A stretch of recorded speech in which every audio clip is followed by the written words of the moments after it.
Em nosso estudo de hoje está na primeira epístola de Pedro, capítulo 1, versículo 9. Alcançando o fim da vossa fé, que é a salvação das vossas almas. E Emmanuel vai comentar na lição 92 do livro Vinha de Luz, o objetivo da fé. Qual a finalidade do esforço religioso em minha vida? Essa é a interrogação que todos os crentes deveriam formular a si mesmos frequentemente. O trabalho de autoesclarecimento abriria novos caminhos à visão espiritual. Raramente se entrega ao homem aos exercícios da fé sem espírito de comercialismo inferior. Comumente busca-se o templo religioso com a preocupação de ganhar alguma coisa para o dia que passa. Raciocínios elementares, contudo, conduziriam o pensamento a mais vastas ilações. Seria a crença tão somente o recurso para facilitar certas operações mecânicas ou rudimentares da vida humana? Os irracionais, porventura, não as realizam sem maior esforço? Nutrir-se, repousar, dilatar a espécie são característicos dos próprios seres embrionários. O objetivo da fé constitui realização mais profunda, é a salvação a que se reporta a Boa Nova por excelência. E como Deus não nos criou para a perdição, salvar segundo o Evangelho significa elevar, purificar, sublimar, intensificando-se a iluminação do Espírito para a vida eterna. Não há vitória da claridade sem expulsão das sombras, nem elevação sem suor da subida. A fé representa a bússola, a lâmpada acesa a orientar-nos os passos através dos obstáculos. Localizá-la em ângulos inferiores do caminho é um engano de consequências desastrosas, porque muito longe de ser uma alavanca de impulsão para baixo, é asa libertadora a conduzir para cima. Vamos lá, gente. Uso a palavra salvação, e que é uma palavra que é muito utilizada no estudo do Evangelho. E num primeiro momento, a nossa interpretação aqui era a seguinte: viver naquela época devia ser uma coisa tão ruim, que as pessoas utilizavam esse termo: me salva, por favor, me tira daqui, por favor. Eu quero ir para um lugar melhor, porque aqui é só sofrimento, aqui é só angústia, é só exploração. E era realmente. Porque se a gente parar para analisar naquela época, né, principalmente aquele povo ali de Jerusalém, eles estavam vivendo uma fase, né, eram cobrados imposto de 3 vezes: o governo romano local e o templo de Jerusalém. E estava todo mundo muito endividado, muito doente, endemoniado, segundo as palavras que tem no Evangelho, né? Então ele falava assim: uma coisa deveria ser tão ruim que, pô, me salva, por favor. Hoje, a vida aqui na Terra ainda não é uma vida tranquila, a gente não consegue ter uma felicidade completa aqui na Terra. Mas pelo menos a gente já não fala mais isso, salva, a gente já consegue ter momentos em família, em momentos entre amigos, momentos que são agradáveis, momentos que são bons, e a gente vai ter situações que realmente a gente vai estar gritando: me salva daqui, porque eu tenho que sair daqui correndo, porque realmente é a pressão da vida, é a violência urbana, essa coisa toda, né? Mas quando vai falar pra gente de salvação, a gente estava conversando num estudo que foi feito ontem, né, sobre essa palavra salvação, porque o que acontece quando a gente começa a estudar a doutrina espírita vem trazer a informação para a gente de que nós fomos criados todos da mesma maneira pelo Pai, simples e ignorantes, e a gente começa a adquirir as nossas experiências, e é normal que a gente pratique alguns erros ao longo da estrada, mas também é normal que daqui a pouco a gente descubra que aquilo é errado e se arrependa daquilo que fez, mesmo que sofra ainda durante algum tempo as consequências daquele ato errado, né, equivocado nosso, até a gente conseguir reparar o mal que a gente fez. Aí a pergunta que eu estava fazendo lá para o grupo, né?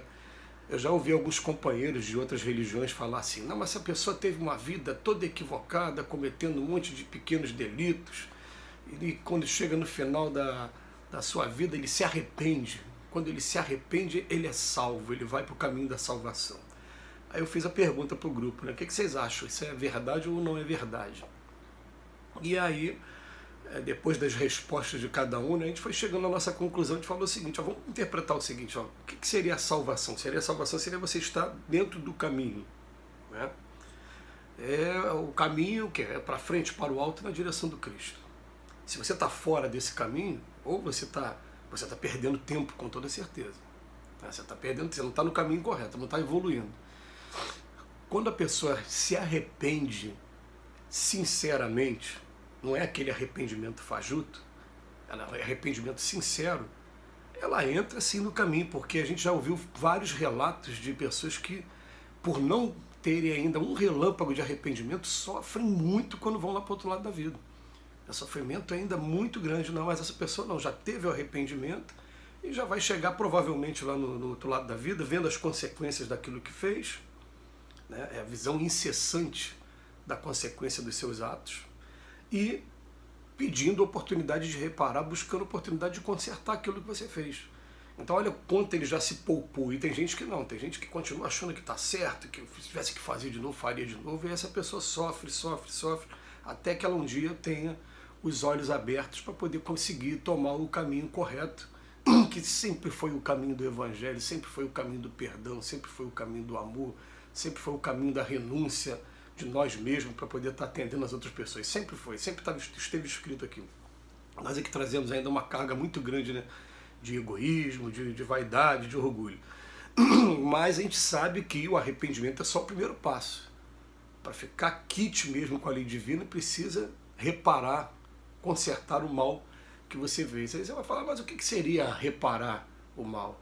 Seria você praticar, fazer o bem àquela pessoa que você fez mal, você conseguir apagar a falta que você cometeu contra aquela pessoa.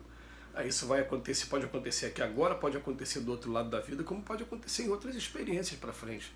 Mas enquanto a sua consciência não estiver tranquila, você vai estar sendo perseguido por isso, essa vontade de estar compensando o tempo todo, né, de estar fazendo alguma coisa para poder ficar com a tua consciência tranquila, quite, né, não vou mais fazer o errado. Então isso seria a salvação. Então ele fala pra gente aqui na lição de hoje, né, qual o objetivo da fé? Gente, tem tanta gente que vai para tempo religioso, até os dias de hoje, objetivando só interesses pessoais, projeção pessoal, ganhar alguma coisa também. A pessoa quer ir lá para ganhar a cesta básica, quer para ganhar não sei o que, quer para ganhar aquilo, quer para ganhar aquilo.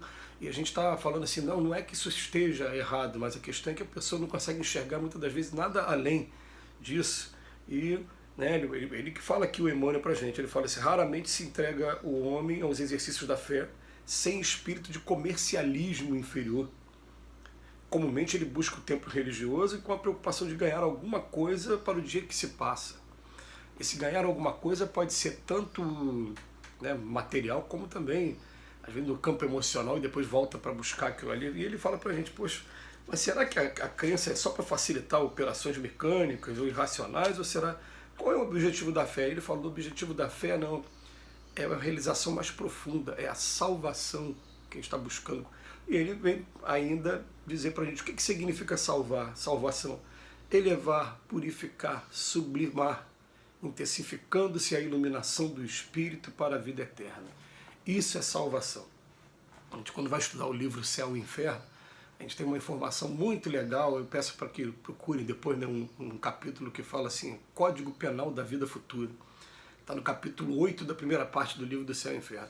Ele fala assim, né, o espírito ele é infeliz naquilo que ele ainda não progrediu. Enquanto ele não progride moralmente, ele vai sendo infeliz. Quando ele consegue alcançar 100% do que o Cristo está trazendo para a gente, a felicidade dele fica completa. Mas por enquanto cada um vai vivendo a sua parcela de felicidade ou infelicidade de acordo com o que conseguiu, né, colocar na prática, o que conseguiu de conquista para si mesmo ou não. E aí fica aí o recado para a gente. O que a gente precisa fazer então? A gente precisa sim, gente, aproveitar essas oportunidades que a gente está tendo, de fazer essas reflexões, aonde eu estou errando, o que eu estou errando, o que eu posso melhorar, e vamos assim, dia a dia, passinho por passinho, as coisas vão melhorando, porque quando a gente se dedica a cuidar do lado espiritual, de verdade, com vontade, com determinação, as coisas vão melhorando, só depende de cada um de nós. Aí, né, cada um vai fazer o seu planejamento, mas é um trabalho incessante, porque aqui o vigiar e orar é uma coisa muito séria.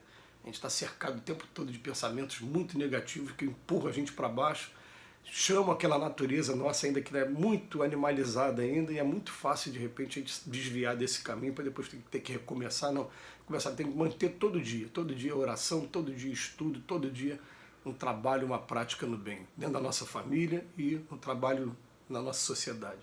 Que Jesus nos abençoe hoje e sempre.